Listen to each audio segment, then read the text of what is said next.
attorney, abogado ka pala na nagtuturo sa Ateneo. At sinasabi mo, ang diferensya ng private sa public figure, pagka public figure ay hindi basta-basta. Kahit nabirahin mo, parang may lisensya ka na, parang gano'n sinasabi mo. Pero pag private, talagang kinakailangan may malis ka agad yun. Siguradong. Kaya lang nung ikaw ay nag-vlog, ito yung title ng vlog mo sa akin eh. Huwag maniniwala sa pakulo at panliling lang ni Marcoleta. Ano ang panliling lang ko, attorney? Public figure ako, pero kailangan malaman ko, sapagkat dito lang may malis ka na eh. Una, hindi mo ako kilala, ikaw hindi rin kita kilala. Pero dito lang the title pa lang. Huwag maniniwala sa pakulo at panlilin lang ni Marcoleta. Attorney, kahit kailan wala akong nilinlang na mamamayan ng Pilipinas.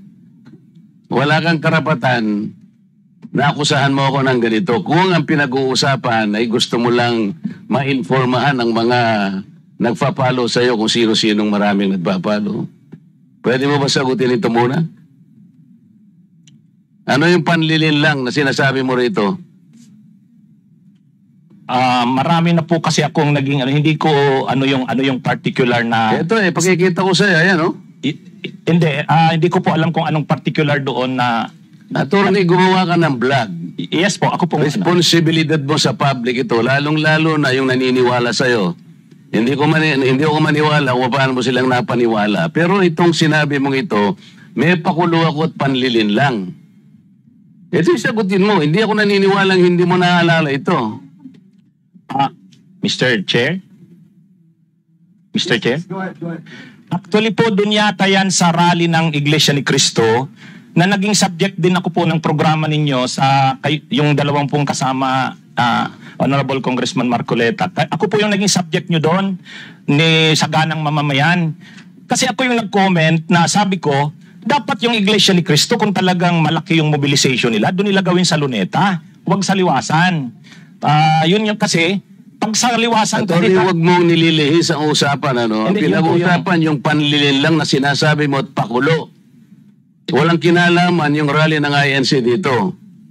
Doon ko po kita, Honorable Congressman Marcoleta. Anong panlilin lang ang ginawa ko doon sa rally? Yung po yatang speech nyo doon sa speech. Hindi pa yata. Kailangan siguruhin mo. Nagsalita ko doon. Anong parte ng speech ko? Ang nilinlang ko ang mamamayang Pilipino. Honorable Congressman Marco, yung reaction ko po yata yung speech nyo po doon sa stage. Ano nga? Kung alam mo yung speech ko, ano yung panlilinlang doon? Tingnan ko po dito sa kung ano yung... Ang dami ko na po kasi naging content tungkol. Hindi ganun. Ako kapag sinabi ko, alam ko ang pinagbabasihan ko. Kahit matagal na yon, maaalala ko. Pag nilinlang ako ng isang tao, alam ko. Problema sa inyo, hindi ko nilalat ang vloggers, Ako, hindi ko minamasama yung vlogs. Yan ay part ng ating free speech.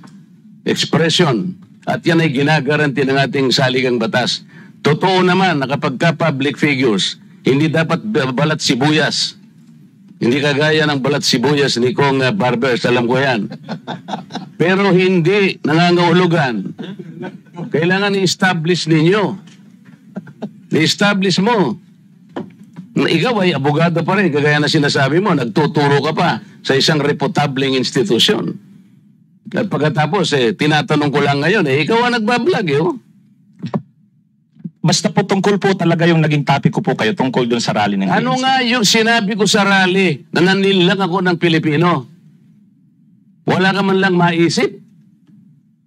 Ito yung uri mo na hindi kailangan talagang nagbablog Nami-mislead mo yung mga tao, nililin lang mo yung mga tao. Ang dahilan ay hindi mo man lang masabi kung ano yung aking mga panlilin lang na sinasabi mo rito. Pakulo at panlilin lang. Hindi ganyan yung mga vloggers na kilala ko. Yung mga vloggers umaatake rin sa akin, pero hindi ako balat sibuyas. Sapagkat may basihan ang kanilang sinasabi. Yung pinag-uusapan siguro namin dito. Gusto nila niyang tingnan siguro. kung ano yung mga seats ng mga aming pinag-uusapan dito. Hindi ako balat sibuyas, pero ito, wala akong makitang panlin lang na ginawa ko sa ating mamamayan. Ikaw, ang lakas ng loob mo na mag-vlog. Abogado ka pa naman. O ano? Gusto, panoorin ko po mamaya itong kung ano Ay, yung yun ang hirap sa atin, Mr. specific. Chair eh. Ano po kasi, Isip-isipin mo, bigla ka na lang gagawa ng isang vlog na ngayon ay tatanungin kita ng diretso. Wala ka man lang masabi, kahit isang panlilin lang. At ang inaakala mo, baka sakaling no sa rally. maraming, Ibig mo sabihin, naharap ako sa rallying pagkalaki-laki para manlilang lang ako ng mamamayang Pilipino? Hindi ka karapat dapat na abogado eh. Hindi ka dapat magturo sa Ateneo. Sinasabi ko sa iyo ngayon,